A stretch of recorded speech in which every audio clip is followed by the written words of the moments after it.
So hand technique on the drums can be simplified down to single strokes and double strokes. And if you can master, first of all, how you hold the sticks, and if you can master single strokes and double strokes, you're going to be able to progress much quicker. And this seems simple in theory, but in practice it's pretty hard, and it takes a long time. So one of the most important things that you need to learn and then you need to figure out is the rebound. Okay? Every single part of the drum set will have a different rebound. The drum, every single drum, from the snare to the tom, to the floor tom, to the cymbals, all of those things are going to have different rebounds. And essentially, you're playing like 6 different instruments at the same time, or something. Let's say that, right? Like 1, 2, 3, 4, 5. Like 5 for sure. So I'm gonna explain to you this concept on a practice pad, and then when you're practicing, you have to apply this concept to every single part of the drum set. Okay? First, to understand. This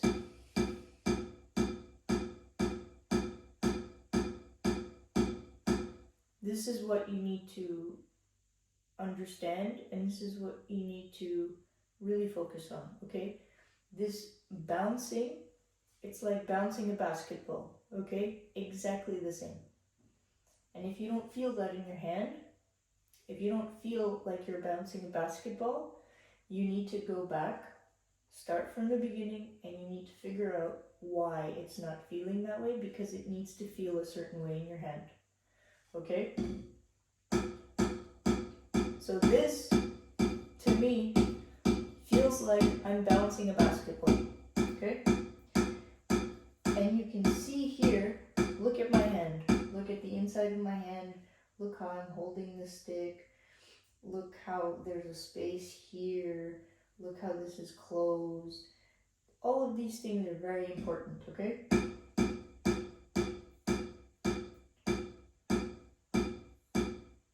There's an amazing thing on YouTube where you can change the speed of the video. So if you go into the settings of the video, the little gear, you can find and you can do half speed or maybe even quarter speed and really look at my hand and what is happening. Okay, that's going to help you.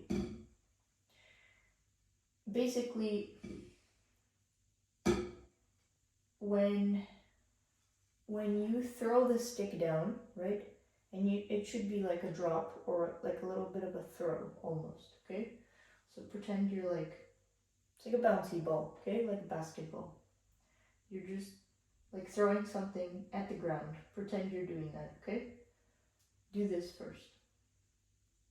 And even the motion is the same. Pretend you're holding the stick here, like this. This is your grip, right? This is your fulcrum here. And when you're throwing the thing down, you're kind of naturally, your wrist, when it bends, it opens, right? Like if you hold the fist and you start bending it down, it naturally wants to open, okay? That's exactly what you're going to do. It's a very natural movement, okay? So when you're throwing something, you're kind of keeping the fulcrum, but you're opening your fingers here, okay? That's the same thing that's going to happen with the stick.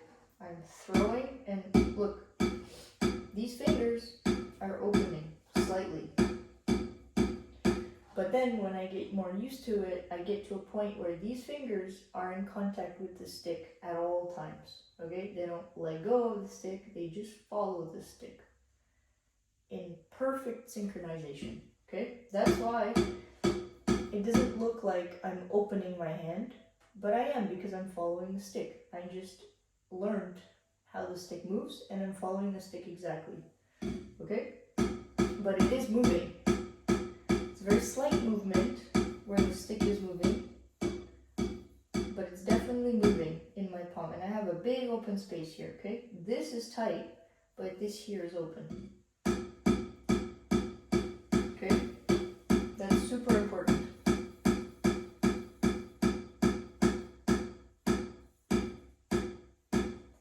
And when I throw, I feel the rebound and I follow the stick up, okay? That's the other thing that's really important. What I'm trying to do here is I'm trying to explain to you what I'm feeling in my hand, okay? Because the hardest thing for me when I was trying to understand this was that I didn't understand, no one described to me what it's supposed to feel like. So I didn't know what I was looking for, and then it was really hard to find something if you don't know what you're looking for. So what I'm trying to do is describe to you in great detail exactly the feeling that you should be having in your hand and how it works, okay? How every stroke, what is the feeling behind that, okay?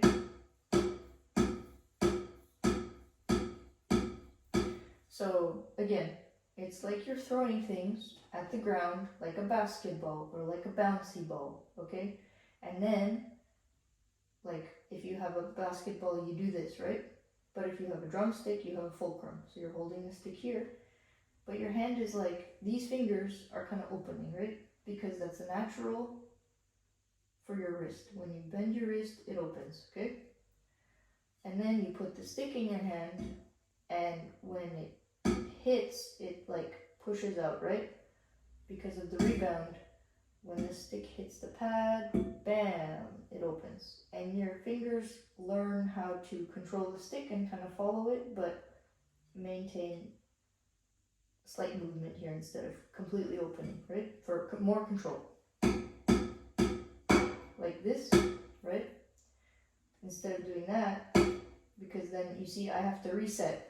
If I let the stick rebound all the way that it wants to, I have to reset before I can make another stroke, because I'm not in position to make another stroke, okay? Here I'm in position because my fingers, these fingers, are controlling the stick. They're following the stick, but they're not letting my hand open completely, right? Just like basketball. I'm controlling the ball, right? And here I'm controlling the stick. I'm not letting it go wild. And at that point, this is me still controlling the stick because I'm controlling it with the fulcrum, right? If I completely let it go, it's gonna like fly away. So even at this point, I'm still controlling the stick. These are just the levels of control, okay? Like, for example, let's see.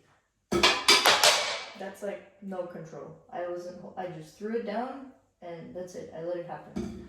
This is like a little bit of control. I'm letting it rebound, but I'm stopping it at a certain point, mostly with the fulcrum, but a little bit with the tips of my fingers by opening, right? Like that.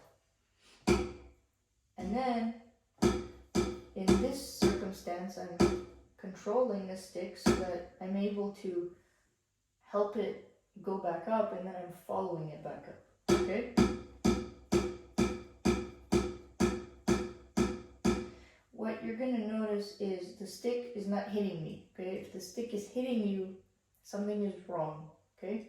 Something is not working ideally. If, you see, that means maybe your timing is off with these fingers and you're slapping your hand with the stick, okay? That's probably what's happening. You see? That's floppy. It's not supposed to be like that. It should be calculated, and basically this part of the stick never touches this, okay? Very close, very, very close, but it never touches that part. It might touch like here a little bit, but not here, okay? My hand is always cupped like this, and this space is like, if you've ever held a clave, you know, the thing to hold the clave, you have to do this because you have to create a resonance chamber, right, for the sound to come out. And essentially, right, check out this sound versus this sound, right? Completely different sound. Open, able to breathe, or this.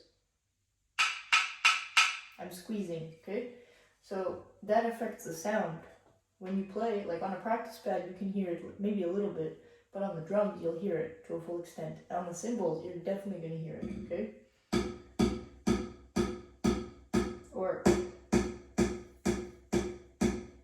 that was me closing this little box. That's harder. For me, that's a lot harder. Maybe some people play like this, but this is very hard. It feels like I'm suffocating the stick. I'm over controlling it. And the sound changes. Right? This versus